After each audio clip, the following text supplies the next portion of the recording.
पिछला पूरा chart pattern देखा है तो ये स्टॉक कम से कम 5-6 महीने कंसोलिडेशन के जोन में रहता है। और जब ये भागता है तो फिर इकट्ठा भाग जाता है, मतलब 50%, 60%, 70% भाग जाता है और फिर मौका नहीं देता है और फिर गुड इवनिंग गाइस। बात करेंगे अडानी पावर की। अडानी पावर कई बार हमने डिस्कस किया है 100-102 रुपए के आसपास में। मैंने कहा भी था आने वाले टाइम में इसमें तेजी एक ड्यू है जो आ सकती है कभी भी। तो बहुत तेज हो रखा है अडानी पावर। क्यों तेज हो रखा है? एसएम कैटेगरी में आ रखी ये कंसोलिडेशन में भी अब चाहे 10 दिन चले, 15 दिन चले, चाहे महीना भर चले, चाहे 2 महीना चले, चाहे 3 महीने चले, लेकिन उस कंसोलिडेशन के बाद एक इसमें भाई तेजी आनी बाकी है। इस तरह की जो मैंने आपको दिखाई, यहाँ पे आई है, यहाँ पे आई है और यहाँ पे आई है, तो उस तरीके की तेजी आ सकती है। अब मैं मुझे ये नहीं पता कब, कल आएगी, परसों आएगी, बट एक ड्यू है तेजी इसमें। मैंने वीडियो बनाई थी क्या हो सकता है आने वाले टाइम में, तो वो सारी चीज़ें डिस्कस करूंगा। बिल्कुल भी मिस करना मत वीडियो, लास्ट तक देख लेना। और बहुत ही इसमें लर्निंग भी मिल जाएगी आपको सीखने को। उससे पहले अगर टेलीग्राम चैनल ज्वाइन नहीं किया तो ज्वाइन कर सकते हो।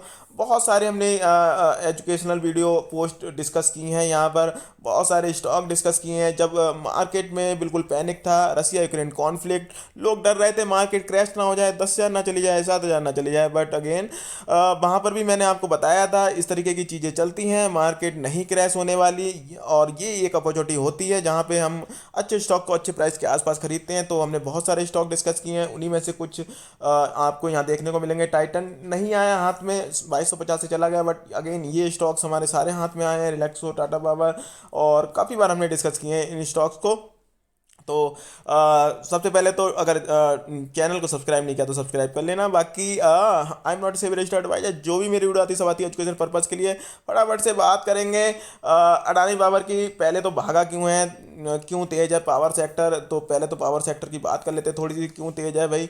क्योंकि डिमांड बढ़ रही है इलेक्ट्रिसिटी की, और उसकी वजह से पावर सेक्टर में बूम सा आ रखा है। चाहे आप अडानी पावर लो चाहे टाटा पावर लो, तो ये एक वन ऑफ द रीजन है। उसके अलावा अडानी पावर में तेजी का कारण मर्जर, इनकी जो सब्सिडरी थी उनका मर्जर हुआ था। उसके अलावा देखोगे तो जापान की एक कंपनी थी, वहाँ पर इनकी कुछ इन्होंने टाई अप किए हैं। इसके अलावा अगर देखोगे तो कुछ इनके ड्यू थे राजस्थान गवर्नमेंट पे, तो सुप्रीम कोर्ट ने कहा था भाई इनके ड्यू हैं वो भाई वापस करो, जो भी ड्यू दे रख हैं इनके आपके ऊपर।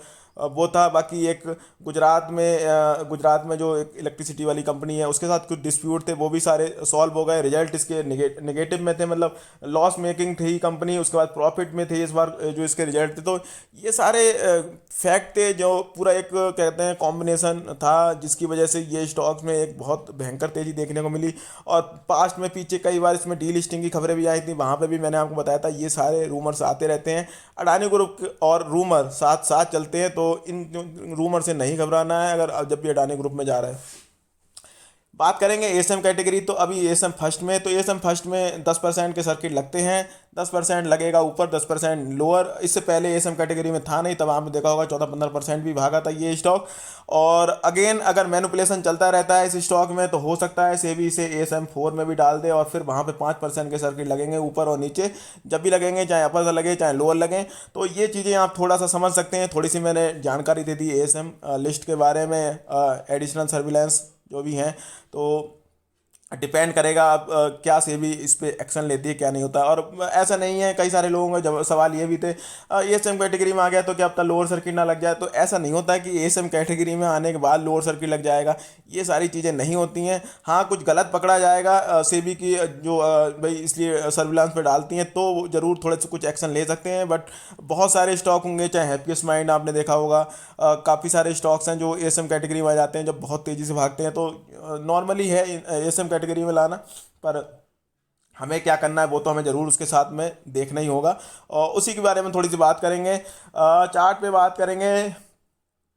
तो अगेन सबसे पहले बात कर लेते हैं इसके चार्ट पैटर्न की। ये स्टॉक ऐसे ही भागता है, लंबी लंबी कैंडल, मतलब 10 दिनों में दे देता है 70-80-100% के रिटर्न। उसके बाद फिर कंसोलिडेशन के जोन में चला जाता है, प्रॉफिट बुकिंग आ जाती है स्टॉक में।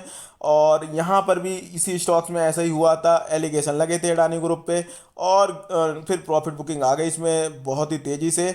और यहाँ पर भी कभी भी ऐसा हो सकता है, क्योंकि 90 से ऊपर आरएसआई हो गई है। अब इवन हो सकता है वो कल आए, हो सकता है परसों आए, हो सकता है 10 दिन बाद आए, हो सकता है महीने बाद आए, हो सकता है 2 महीने बाद आए। बट अगेन एक प्रॉफिट बुकिंग ड्यू है, मुझे नहीं पता कब आएगी, बट आएगी ज़रूर। और वहाँ उसके लिए आप बच सकते हो अभी अगर मोमेंटम चेस करोगे कभी भी आप फंस सकते हो इस मोमेंटम चेसिंग में। और एक और एग्जांपल बता देता हूँ, आईआरसीटीसी 2000 से 6000 के आसपास चला गया था, लोग दीवाने हो गए थे। उसके बाद जब वहाँ पे उसमें गिरावट आई तो आपने देखा ही होगा। और कभी भी अदानी ग्रुप में कोई भी नेगेटिव खबर आ सकती है। We never know what happening tomorrow. Adani group और जो खबरें हैं चाहे पॉलिटिशियन हो वो तू डाल डाल में पात पात ऐसे चलते रहते हैं। सुचेता दलाल ने पहले ट्वीट किया था पिछली बार कि भाई ऐसा हो गया, ऐसे कैसे हो गया, तो वहाँ पर एक ट्वीट हुआ नहीं और यहाँ पर स्टॉक्स गिरे नहीं। तो इस तरीके से चीज़ें आपने, अगर नए आए हो तो आपको पता नहीं, तो मैं थोड़ा सा रिमाइंड करा देता हूँ। जो पहले वाले इन्वेस्टर हैं अडानी वाले, उन्हें तो सब पता है। तो time to time profit booking पासली करते रहना है। 1000 शेयर है तो यहाँ पे 200 शेयर प्रॉफिट बुकिंग करी, यहाँ पे 200 शेयर पे प्रॉफिट बुकिंग करी, 600 पे राइड करते रहो। और ये इस तरीके से मैं बताता रहता हूँ आपको, एजुकेशन वीडियो, एजुकेशन लर्निंग वगैरह देता रहता हूँ किस जिससे आप सीखते रहें। तो मैंने अपने व्यू बता दिए मोटे मोटे अभी के लिए। तो देखो कोई भी अपॉर्चुनिटी मुझे इसमें नहीं दिख रही है। मोमेंट चेस मैं करता नहीं, क्यों भाग रहा है वो भी बता दिया। क्या एएसएम कैटेगरी में हो सकता है वो भी बता दिया। क्या एएसएम 4 में आ सकता है? आ सकता है बिल्कुल। अगर इस तरीके से भागता रहेगा और अगर कुछ लगेगा सेबी को मैनिपुलेशन वगैरह, तो 4 में भी आ सकता है। फिर 5% के सर्किट हो सकते हैं। हो सकता है आने वाले टाइम में कोई नेगेटिव खबर आ जाए तो वहाँ पे गिरावट भी हो सकती है। तो जो चीज़ हमें पता नहीं है बिल्कुल उससे पहले से सोच के रखना कि अगर ऐसा होगा तो मैं ऐसा करूंगा, ऐसा होगा तो वैसा करूंगा। और मैंने अपने मोटे मोटे व्यू बता दिए हैं। पहले भी जब ये स्टॉक गिरा पड़ा था तब मैंने कहा था एक इसमें तेजी ड्यू है, और जब ये रॉकेट हुआ पड़ा है तो मैंने आपको बता रखा है एक प्रॉफिट बुकिंग ड्यू है। और ये देखो मैं जो पर्सनल एक्सपीरियंस है मैं काफ़ी बार आपको बताता रहता हूँ, सिखाता रहता हूँ, वो उससे बता रहा हूँ। इन द एंड आपकी मर्जी है, आपका पैसा है, अपने फाइनेंशियल एडवाइस पूछ सकते हो, अपना एक व्यू बना सकते हो और खुद के डिसीजन खुद से लेने हैं। ट्रेडिंग बुल क्या कह रहा है, फलाना चैनल क्या कह रहा है, किसी ने 2000 का टारगेट दिया, किसी ने 200 का टारगेट दिया, किसी ने 500 का टारगेट दिया। टारगेट में मैं बिलीव नहीं करता, आपको पता होगा मेरी थ्योरी नहीं है टारगेट पे बिलीव करना। और ना मैं टारगेट देता हूँ ना मैं टारगेट पे बिलीव करता हूँ। तो सुननी सबकी है, सारे लोगों के व्यू ले देखने हैं, उसके बाद अपना एक खुद का पर्सनल व्यू बनाना है। और पर्सनल व्यू बनाने के बाद ही कुछ भी काम करना है। भरोसा करना है किसी स्टॉक्स पे, पहले तो उसके सारी चीज़ें देखनी है, एक्सपेक्ट देखने हैं, उसके बाद ही उस पर करना है। किसी ने कह दिया ये ले लो अडानी पावर रॉकेट बन जाएगा, करोड़पति बन जाओगे, किसी ने कह दिया वो कर लो, तो इन चीज़ों में नहीं आना है। और इस स्टॉक्स में खतरे से खाली नहीं है अभी के लिए। तो मैंने देखो आपको बता दिया है, बाकी आपकी मर्जी है। पैसा है, फाइनेंशियल भाई पूछ सकते हो, अपना एक व्यू बना सकते हो। सुननी सबकी करनी, अपनी चैनल बनाया तो चैनल को सब्सक्राइब कर लेना, वीडियो दोस्तों शेयर कर देना। जय हिंद दोस्तों।